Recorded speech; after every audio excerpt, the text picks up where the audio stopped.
All right, well, I think we can start now. I would like to welcome everyone. My name is Richard Baiano. I am director and co-owner of Child's Gallery in Boston. Welcome to our presentation, Art at Home, which is a panel discussion on the art of living with fine art. Art at Home is part of Boston Design Week, a 3-week celebration of all aspects of design. One thing I would like to ask is that I will be moderating this discussion. I'm going to ask the audience to stay on mute during the discussion, and then we will have a question and answer period at the end, and you can feel free to ask questions through the chat sessions. So Art at Home is basically about incorporating fine artwork into living spaces, and it's a collaborative process involving designers, galleries, framers, and artists working together to create and seamlessly integrate areas of beauty functionality to display the art. From consultations to commissions, Art at Home will discuss the interconnectedness of interior design and fine art. So we have with us 4 panelists, myself as a gallerist and someone who works a lot with art collectors and people in the design professions. I was also trained as an architect. I will get into that during my introduction. We have Craig Tevolitz, who's an award-winning interior designer who founded Platemark Design over a decade ago in Boston's Back Bay. Platemark specializes in helping art collectors, new and seasoned, showcase their artwork. John Thompson is an artist, educator. He founded and maintains a studio and print workshop in the Lincoln Arts Building in Waltham, Massachusetts, and a painting studio in Washington, Connecticut. He teaches printmaking at Massachusetts College of Art and Design, and his work is held in many public and private collections. And full disclosure, John is one of our artists that we work with, and we will be having an exhibition of his work coming soon. Amanda Accardi is an artist and a framer, and the owner of Around the Corner Framing, a full-service custom framing shop dedicated to creative design solutions for artists, galleries, and collectors. She is also our one of our framers that we use for the gallery. So what I would like to do is have all the panelists introduce themselves. I'll start with a little bit about myself. I was trained as an architect, but for the past 22 years, I have been at Child's Gallery in Boston. Many of you may know of Child's. It is a gallery that was established in 1937 on Newbury Street. We're generalists, so we deal in paintings, prints, drawings, and sculptures.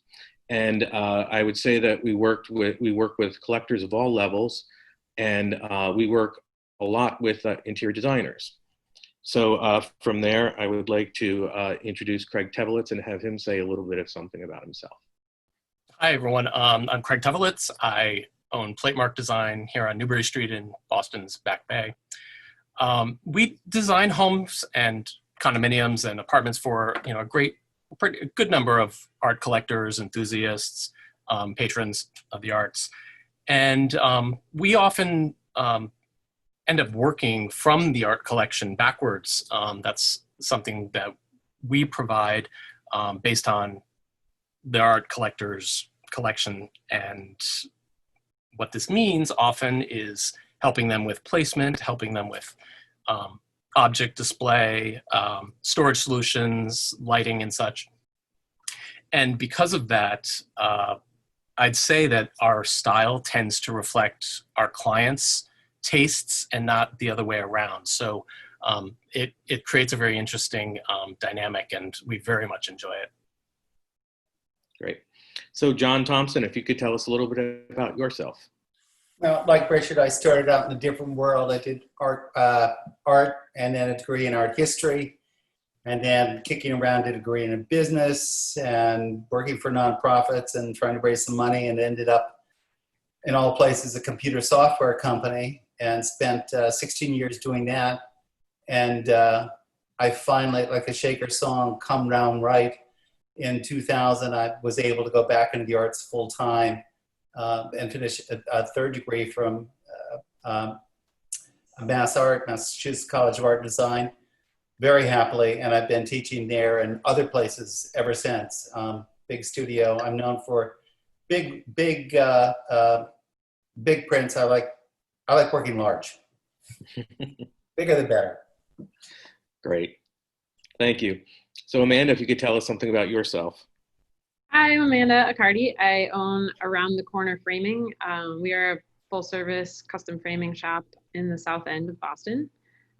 We work with artists, galleries, collectors, and just people that want to frame anything that they might have, and offer hanging solutions, installation, delivery, conservation and restoration, all those great things that come along with everything that can come into the shop.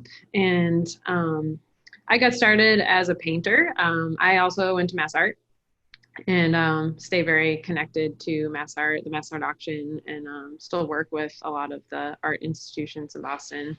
And I found myself just sort of slowly moving from a painter, framer into loving working with other artists, working with galleries, and really like advocating for artists in the art world rather than just myself as a painter all the time. So really just fell in love with being a framer and working on presenting other people's artwork. And that's bringing my creative eye into that has just become my passion and fun. Great. Terrific. So I'm going to start with asking each of the panelists a question. You may notice that I'm in my home and I'm surrounded by some of our art collection. I feel that art, one should live with art. My comments about collecting that I often say is 1 is a thing, 2 is a group, and 3 is a collection. So anytime you're putting more than 2 things together, you are a collector. Many people don't realize that they've been collecting since they were children, be it bottle caps, stamps, whatever. So to the panelists, I'm going to ask each of you, and you can just take this as a free-form discussion. To the panelists, I'll start with Craig. Are you a collector? What do you collect, and what does it mean to collect? And so what would you say to that, Craig? Well, so I wasn't a collector until I met you. In all, well, to disclose, Richard and I are married and we're collectors together, which is a very interesting thing because when we decided to, shack up, as I called it many, many years ago, that kind of brought to mind many of the dilemmas that I think people have when they have different and varying art tastes.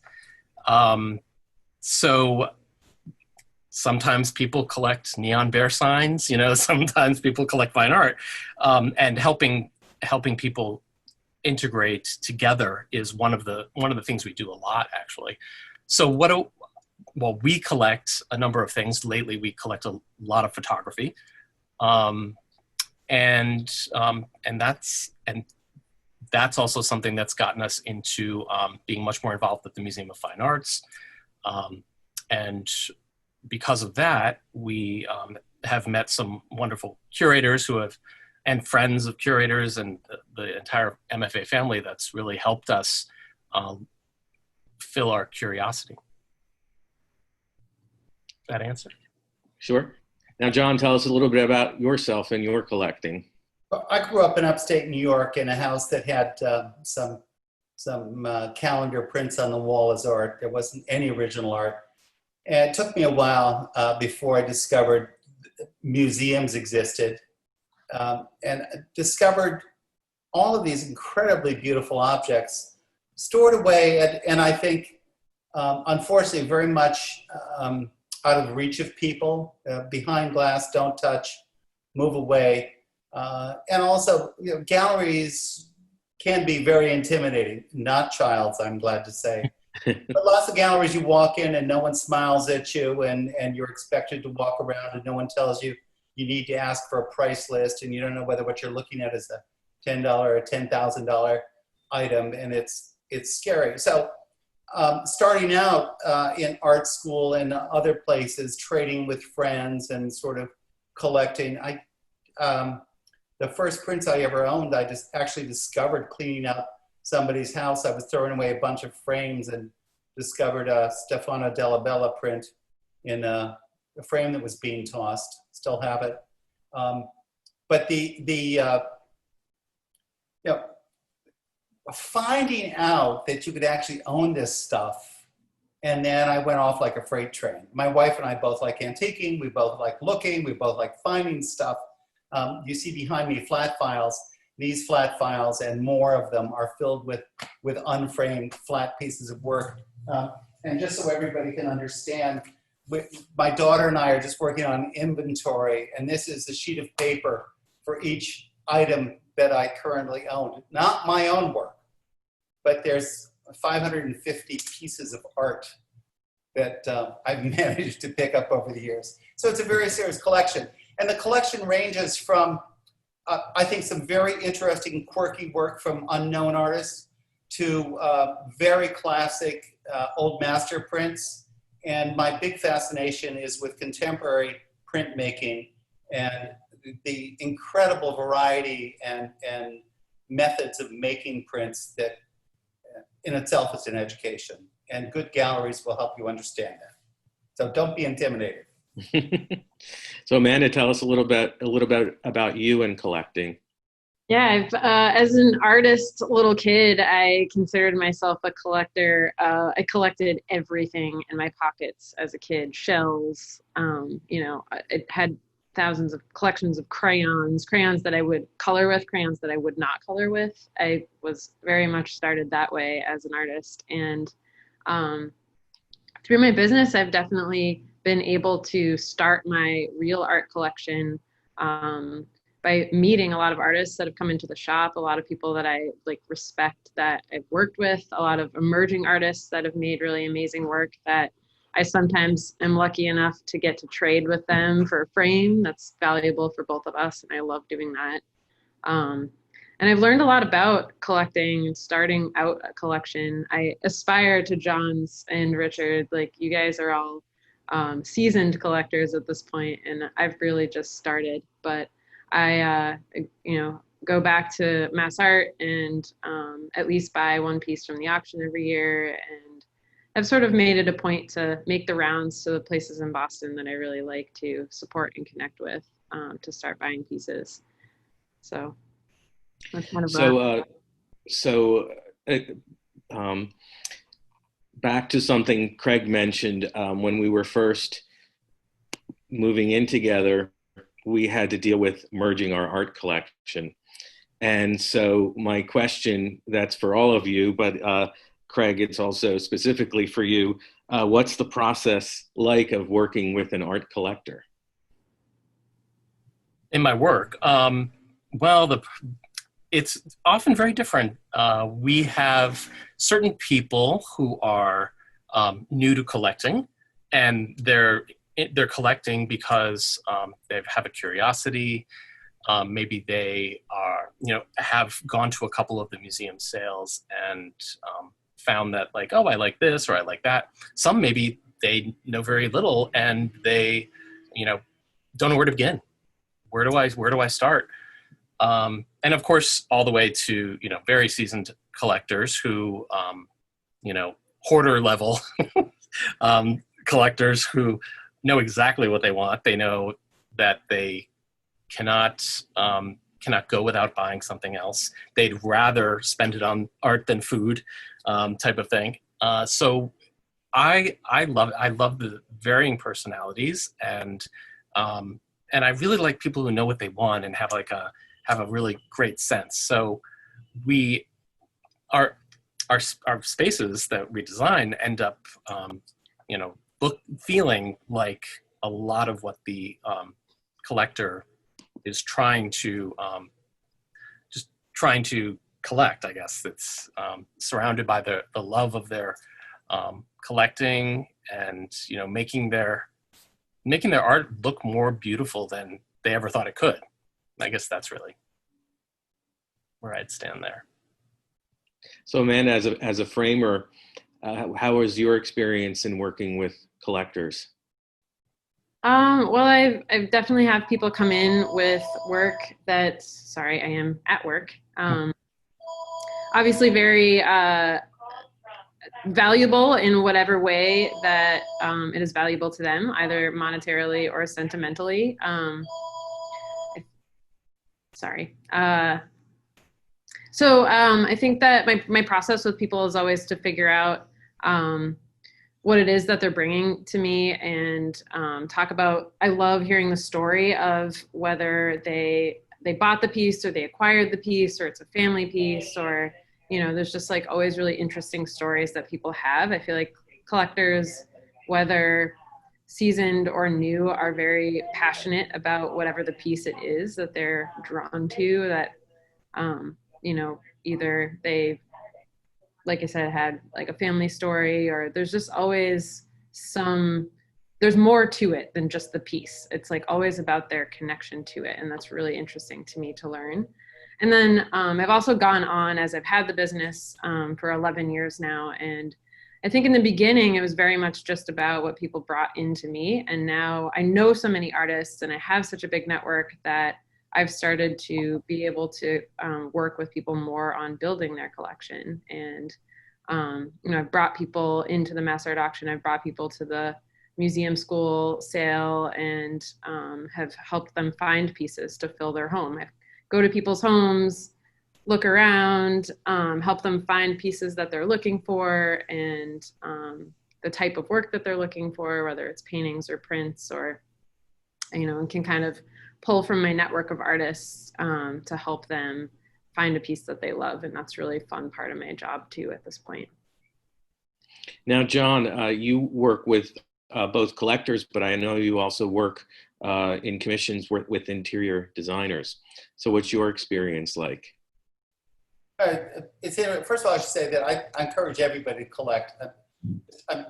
As I'm sitting here listening to what's being talked about, I'm looking at a drawing my daughter did when she was 10, a Persian manuscript from the 18th century, a Chuck Close print, a John Walker monotype, and a print a friend of mine who's never done printmaking before did, and actually somebody from the MFA was very interested in it, wanted to know who it was. So there's a whole range of stuff you can collect. You need to collect what you love to start with, and that educates you for more. And I think that's very much my sense of working with designers, framers, galleries, is that very often people are coming to look, are nervous about what they're looking at, don't quite know what questions to ask. And I think it's really important to make them feel comfortable with what's going on. I welcome inquiries. If Craig was to come to me and say, I have a client who has a 3 by 2 foot space and 5 of them between windows and is interested in something, that to me is a challenge. It's not just that I've got my mindset that I'm only going to work in a certain format. It's, you know, we wake up as artists every day. What am I going to put down on the paper? What am I going to work with today? Is it a painting or a print? And to have somebody come to you and say, I'm looking for something like or similar or for a space, I think it's a real opportunity to be creative and react to what will speak to the client. So that's, I hope that's a little bit helpful. So back to Craig. So how did you realize that how did you come to the realization that you were designing specifically for art collectors? And would you say that your style, that you have a particular style, or is it their style? And I think you touched on that before. Yeah, I touched on. So it was more looking back on the clients I had had, as opposed to, and at this point, we're almost exclusively, not exclusively. Someone has some kind of connection to art. So I guess it was more looking back, the years of, clients we've had and thinking, wow, like what was the connection? Every client had was usually art, whether it was, collectors who were living out in, Wellesley or wherever, and now they've decided, oh, let's move to the city. Figuring out how they would take all of the wall space that they used to have and shrivel it down to like less wall space, and trying to come up with solutions for their collections. So that's something that we would often do. And just thinking back, like, wow, there was always some kind of connection to art. So I guess that answered the question. And would you say that you often use artwork as an inspiration for design? I would say sometimes. So we have a project now where they're very new collectors. So they do need help. And so I actually think it's really fun because I feel like I get to pick a lot of it out. And thoughtfully though, and not just sort of putting things together because it looks good over the sofa, but actually having them connect to one another and have them be meaningful to them, even though they're happening on a much more accelerated rate as the result of decorating or designing a home.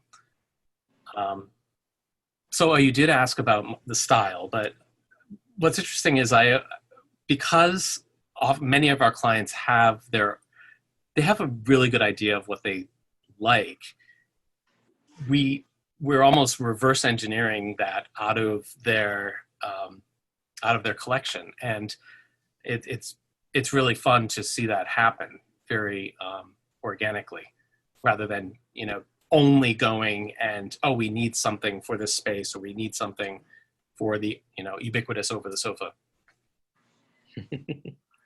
So Amanda, as you mentioned, you are an artist yourself. So I'm curious how you came to the realization that your chosen medium as an artist would be framing.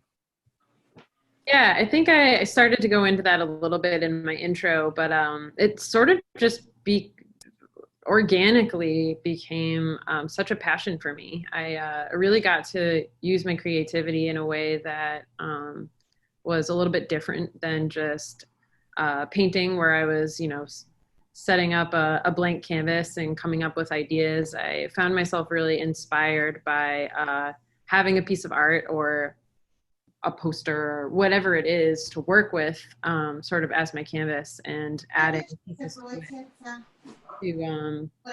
create their framing jobs. And there's different challenges that are interesting.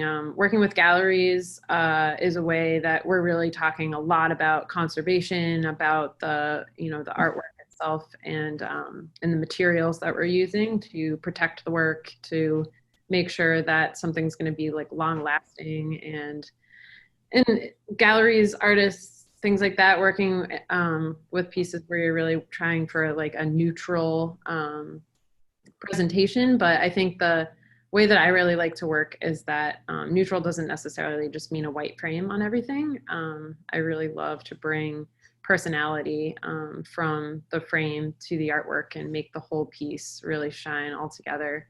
And I think it was a very organic transition for me that just became so passionate about this creative process, where I get to still, I still work with a lot of the frames. I have a very small shop for a reason. I like being a framer. I don't want to just manage staff and have a big operation. I really want to stick with the creativity of having my hands in the frames, and really painting mats and paying attention to those little details. And so I've really just transitioned my passion for painting into this kind of art presentation. So a little background, I met Amanda through an artist and a printmaker named Emily Lombardo, and she said, Amanda understands what I'm going for, and you need to use her for framing my work. So I think that, that kind of a thing is important. So John, I'm assuming, and you mentioned this already, but I see you've done site-specific work for your clients. And how does the interior design affect your creative process? Oh, before I get into that, I just want to say one quick thing. I think framing a piece is really important. Too often we see work that we like in frames that we're puzzled by, and that's a good indication that you need to go to a good framer and get it redone.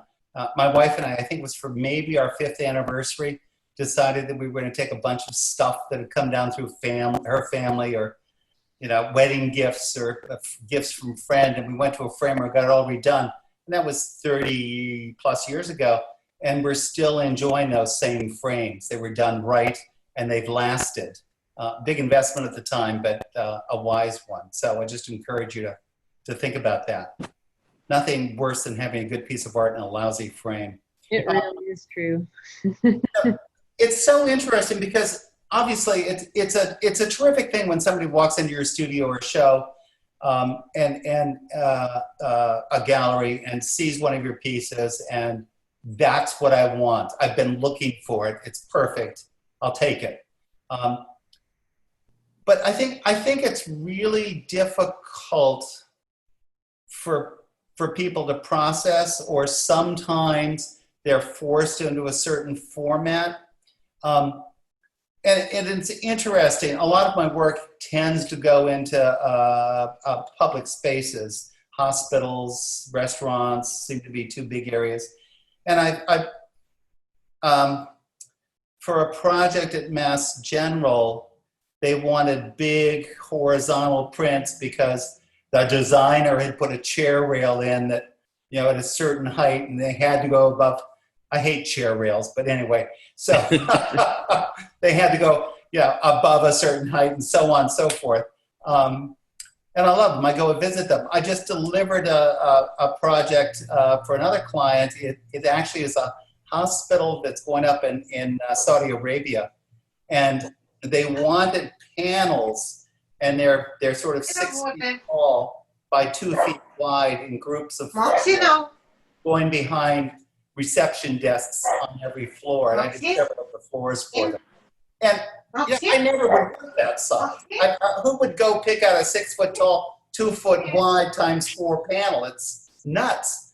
But I'm getting old, and I don't want to be tired, and I don't want to be doing the same thing day after day. So it's like, okay, let's see what this looks like. Maybe I can do this. And I work also. I mean, part of this is the challenges of art. Amanda can tell you there's some real limitations in framing very large pieces. Once you get over 4 feet in one direction, it gets harder.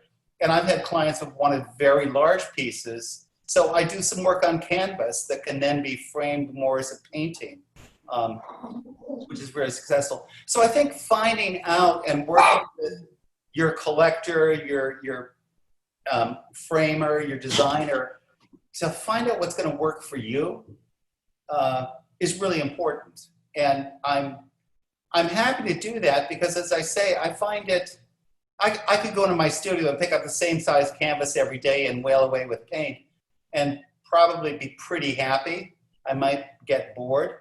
But the challenge, something to keep us alive and sparking, it's like listening to the news and getting so heated up, you got to do something. It's good to have that stimulus. I think all artists need it. So I just want to interrupt for 1 second. If I could just ask people to put themselves on mute because there's some background noise coming in. So if you can do that, I appreciate that. So back to John, it's very exciting to go into a studio because you'll see piles and piles of prints of all different sizes. I would imagine one of the reasons why you're you do so much of this commission work is because you do large works. And I think they're quite powerful. But it's also, I'll say it's really, really pleasant too to be doing these large pieces in the beginning, the healthy checks coming in. But probably my biggest delight are the people that might come to open studio or to a show. And I always try to have some very affordable pieces out. When I'm working on a big piece, there are epic fails. There'll be tears or just disasters or wrong decisions. And very often, I'm not going to save the piece, but there might be some corner of it, some spot in it that I find really interesting. And that can become a very small print. So they can be you know, different sizes, and it yeah, it's fun to work with. I'll also say one of the other things I think people are afraid of is transportation, moving prints around. You're on a vacation, or you're in a gallery visiting a friend or a museum someplace and see something you really, really like. You should never be afraid. Prints are great. You can roll them up, stick them in a tube, bring them on the plane with you, send them. I actually work a lot on Chinese paper, this very rice paper, and I actually can take giant pieces and fold them up into little squares that can go in envelopes to get mailed.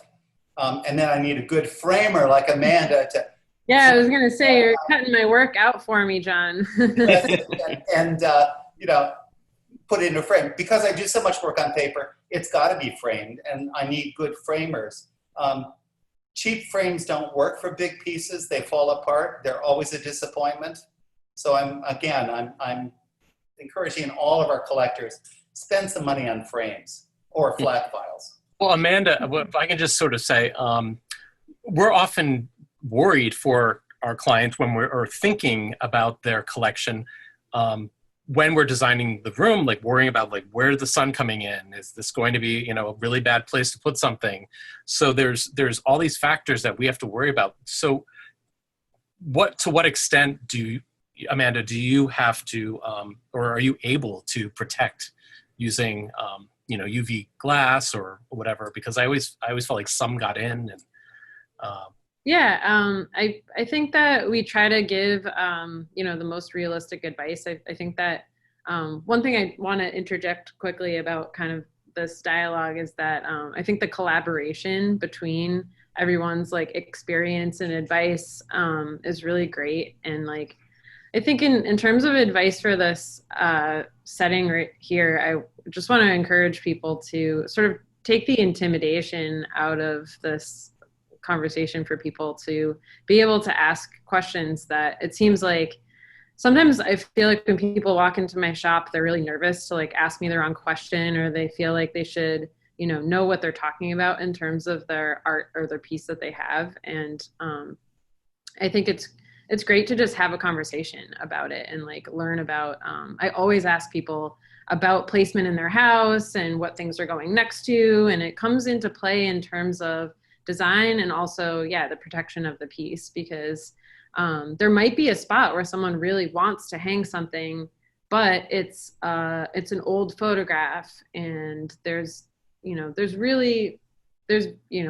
UV glass, but it's also not magic. There's certain pieces of art that should be placed in certain places that should be careful or a little bit more dimly lit or not in a bright window.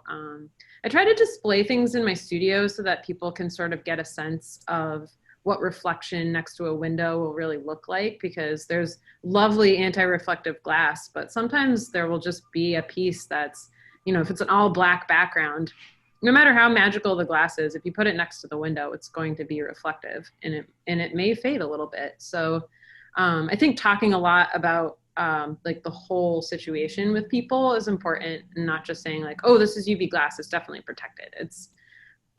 We use UV glass, we use obviously archival mats and archival processes for mounting and things like that. But it's really important to just have those like realistic conversations with people about putting things in the right places in their home, which of course you advise on all the time.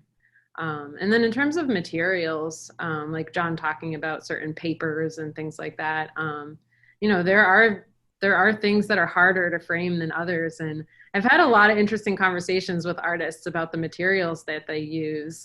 You know, it's like, if you find a piece of cardboard on your studio floor and you decide to make an amazing painting on it, cool, but also you have to deal with the fact that it is on cardboard or on, you know, a material that is going to deteriorate or change or yellow over time. And it's something we can try to help with. You know, we can back things a certain way to try to preserve the piece a little bit better.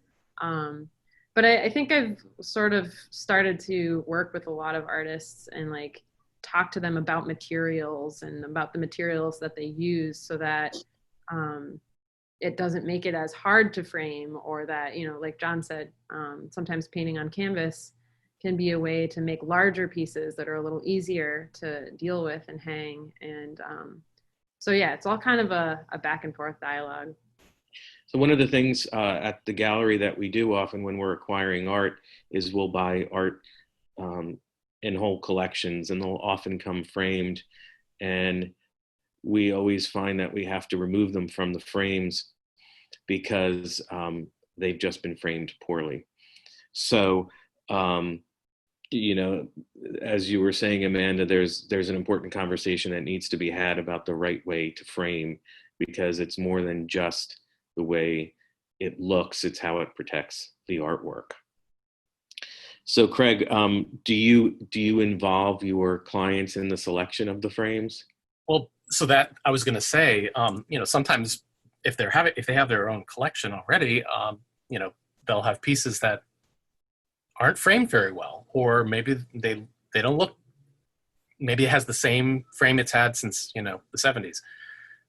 So that's something that we have to address, and or sometimes it's just aesthetic, and then of course it's just a sensitivity issue. There's always a few things that the client wants to keep, when we're redesigning, and that's fine, but of course they're rarely the things we want them to keep. And things like frames fall into that category. It's you're putting money toward a longer term investment to really make your artwork look the best it absolutely can be. So yeah, that definitely comes into play. We would rather help them choose the frame, to be honest. That's what they're paying us to do. I'm in the hole, so. And I will also interject here, as an artist and as a collector, I think it's really important to develop a relationship with a framer. I can take things to framers that I know and just trust their judgment. I can look at a wall like behind Amanda of all those frames, and I could spend all day pulling them off the wall and trying one by one. But if I said to Amanda, what do you think would look good on this piece? And I want something, yada, yada, describe something. She'll have the answer for me in a few minutes and save me all sorts of hours so I can go back to the studio. That brings up a really good point, because I always say that part of my job, and I'm sure Amanda, it's very much yours too, is to eliminate the doubt of indecision and making a mistake. Because I always joke that I feel like I save a lot of people's relationships by making decisions for them. Exactly. It's like the argument of where to put something or what it's going to be in, and I'm like, all right, I'll just make the decision for you, and then you can go on happily with your marriage. Like, Craig, is that what you've done with us? I'm actually on a short lease with what I can hang on the walls. I'll come over anytime. But yeah, it could be very stressful. I mean, sometimes it takes our clients like a week to pick out something that we probably shouldn't have given them a decision on, because it was such a minor detail. And that's also another balance too. And but yeah, looking at the frames behind you, I'm like, oh, loving the red, white, blue, and gray one. That looks really cool. Yeah, those are actually just color samples of the. It's like cherry wood with 4 different stains on it. Awesome. You didn't have to show up. To actually do a framing like that. I know, it's a great display. Yeah. So just pieces. So what I wanted to do, this has been really interesting. I wanted to actually open up the floor for anyone to ask some questions. We have about 15 minutes left. John, someone named Sandra said that she thanked you for suggesting that an artist, that someone could be comfortable at asking an artist if there's a piece that they find affordable. And I think that that's always an issue that people have when they're thinking about art, because they think of art as art with a capital A, which means it must have lots of dollar signs in front of it, when in reality, art exists at, from $100 to, as much as you can imagine. Yeah, So, and, for all of you, when you're working with a studio artist or something, there may be a particular artist you're in love with. There may be a style you're in love with. And working with a good gallery or with the artists themselves, you may love a woodcut by Blanche Lazelle that's going to cost way more than your budget will allow. But if you're working with the gallery, Richard or Julie can show you things that are similar, that can be very affordable, or things that are being made by an artist today that are very affordable. And the other secret is if you're in my opinion, a real artist, you do a lot of experimentation. You're making things, you're drawing things, you've got failures. I had a wonderful client. She used to come in and she'd always buy a couple of pieces for me. She was doing this for a chain of, for a charity she worked for. She'd buy a couple of big pieces and then she'd say, okay, John, open your drawers. I want to see what you've got that you're not showing. And she'd go through and she'd find what she thought were amazing pieces that I was never going to sell or never show. And because I liked her, I just give them to her. So most artists have much more than they can deal with. And you shouldn't be embarrassed by asking questions and feeling comfortable. The worst they can say is, no, I don't have anything for you. So we have a question about that relates to hanging art, and are there any rules? And I'll start a little bit about my experience at the gallery. Obviously, there's something that's called salon style, which are things on top of each other. But for a gallery, and if you have a sort of one datum of a work of art, the only rule, and this actually happens to be very important, I think, is that you want to have the center of, this is it's a rule of thumb. You want to have the center of the work at 60 inches, which is basically the center at an average person's eye height. Now, that's more for galleries. I don't think that applies to at home, excuse me, at home. So I'll start with Craig. Do you feel that there are rules for hanging? Well, it depends on what you're hanging, of course, but if it's, a piece that is meant to be at eye level, I actually think about this a lot too when lighting a piece, because we're working on a lighting plan right now. And the way the light hits the piece has to, be a certain amount from the wall, depending on the ceiling height, to make sure that you're not seeing the light source in the glass, because you don't want to be looking at a piece and seeing a bulb reflected up from wherever the light source is coming from. So those are the types of rules that we kind of adhere to. But I like the eye rule, the eye level rule. You do or don't? I do. Okay. I don't know if we often do salon style. I guess it depends. We have some in the apartment. We do. But, that are off. I would say if you're acquiring pieces, make sure you hang them correctly. The proper size hook, the proper size support. Oh yes, that's very important. Is key. I had a painting wake me up the other night, came off the wall. It was a very undersized hook I had up. It'd been up for 15 years and I should have paid attention. And I've had very, very big pieces that have been professionally hung come off the wall because they were just not supported properly. So pay attention to the gallery and design. We've been doing a lot of picture rail, or we were doing a lot of picture rail. I guess it depends. But I'm not always a fan of how they hang because they're very wobbly. So I end up just crumpling up some newspaper. Well, when there were newspapers, crumpling up paper behind it to balance it out.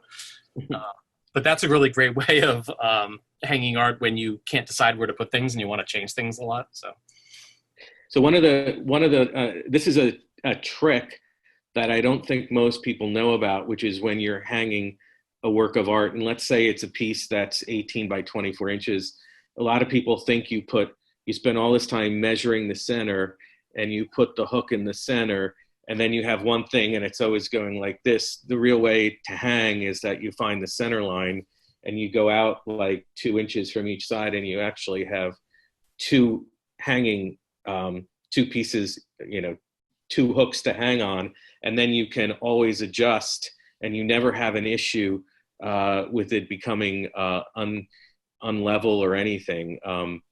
And it's always interesting when we have to teach people at the gallery that they're like, what? I don't understand. But I recommend that everyone try it. So John, this is a question from Margaret. When, as an artist, when you do a trade, does the market value of the exchanged work come into play? And what is your take on donations to fundraisers? And I can actually answer this question as well, but you go first. Boy, that's the interesting question, Margaret. And I would say to the first part, no. I mean, it's consideration. I can be approached by people who want a very big piece and I'm not very enamored with their art. And that it can be problematic, and I've got to be diplomatic about it.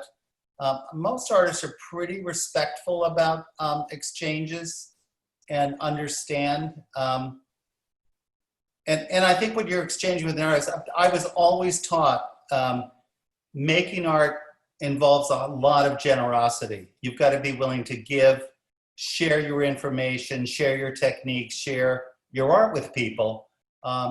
Because that's important. And the other part of it is, yes, I am a huge supporter of charities. I think it is it's a rare privilege in this country that we actually can support those causes we believe in, and it's philanthropy is such a strong suit here.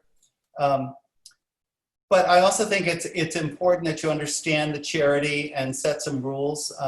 The mass art auction is a great example because they will take a piece, a donated piece or a piece where they're sharing the proceeds with the artist, and it has to sell for at least 60% of value.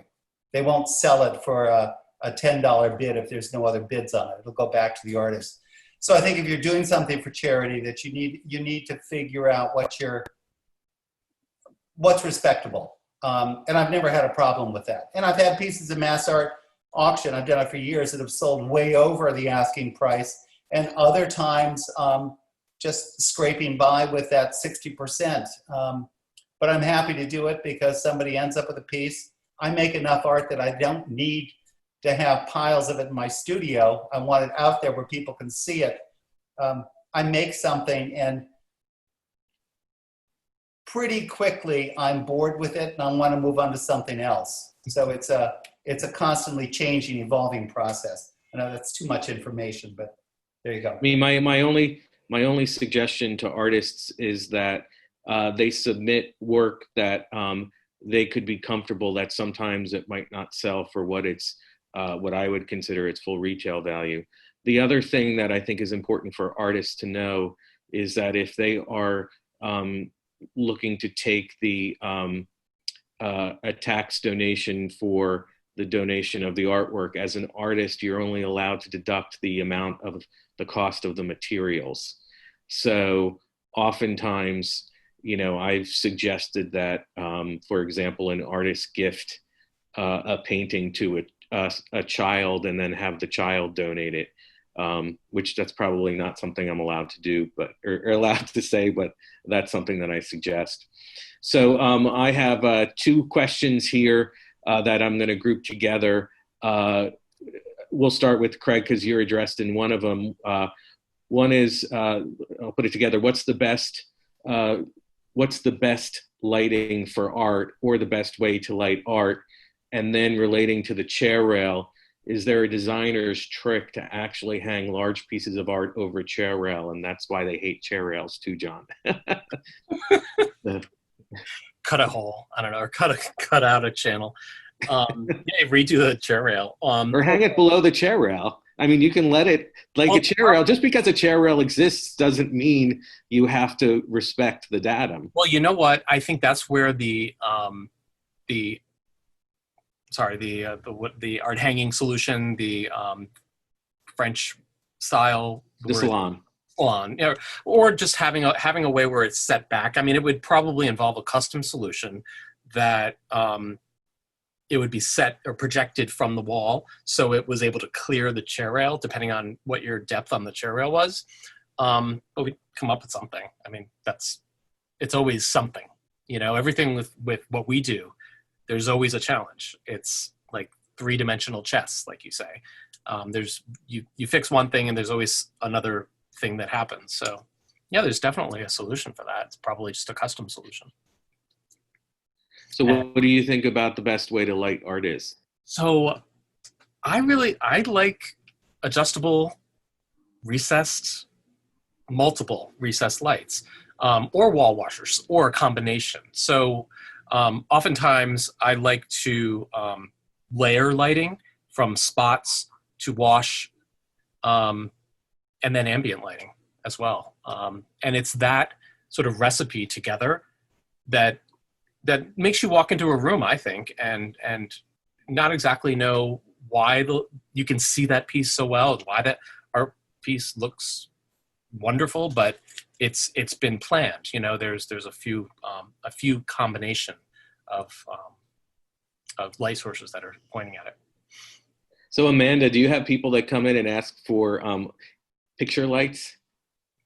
Actually, not that often, believe it or not. And I think in the beginning, I tried to take all of that on myself and was hanging things for people and trying to figure out all those solutions. And I've found that there are some art installers out there that are the experts. And there's a couple that I work with that I just, recommend that they go into people's homes and work with them and people like Craig on those solutions, because I think that we use an installer, and yeah, I could never. Oh my god. Well, first of all, Rich is my installer, but you do it.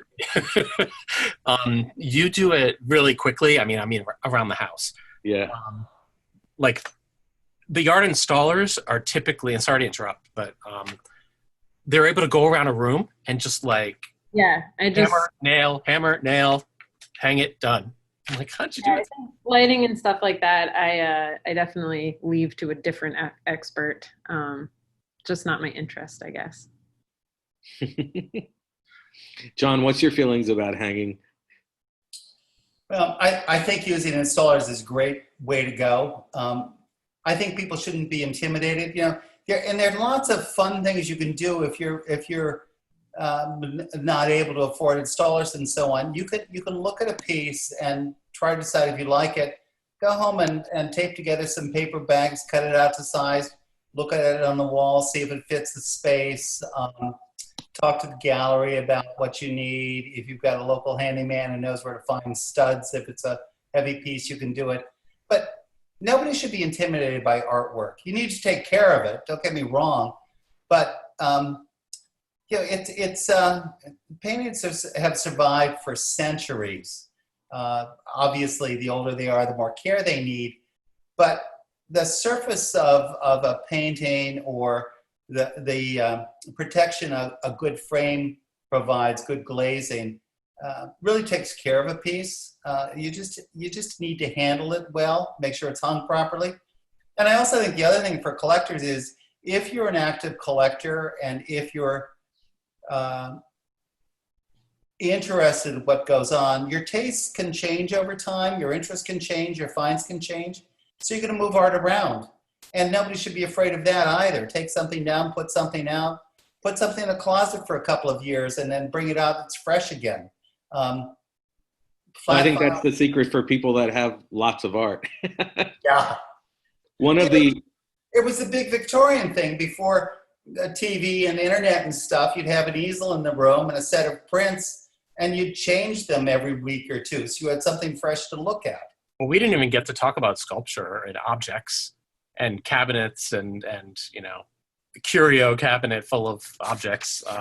So That's a great way to Or swap. stands and plinth. Yeah, you know, and again, I'm just encouraging you, if you're buying something that you're going to worry about, talk to somebody who knows what they're doing.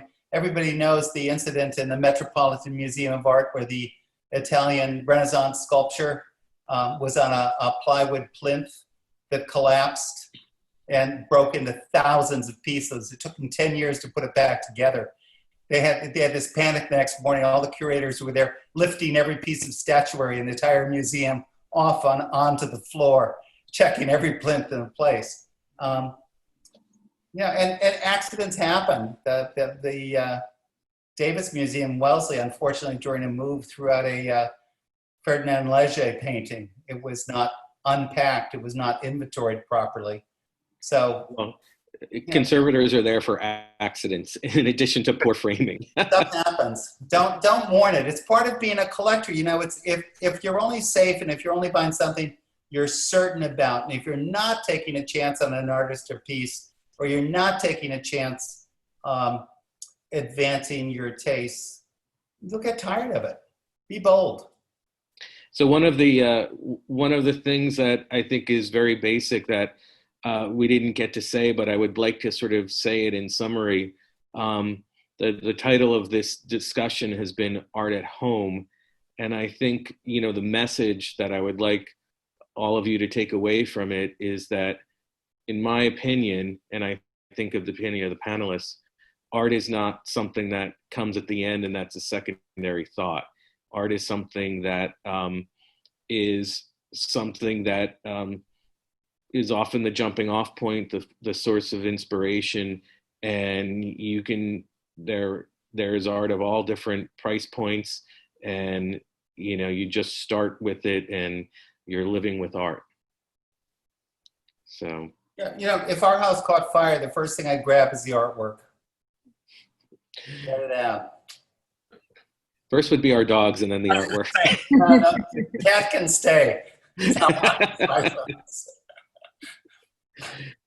So if no one has anything else, and if anyone would like to say something on their way out, this has been very enjoyable. And I'd like to thank all the panelists and Tony for putting together this design week, especially in these circumstances. Thank you so much. It was a pleasure to be part of this. And Yeah. great group to be with.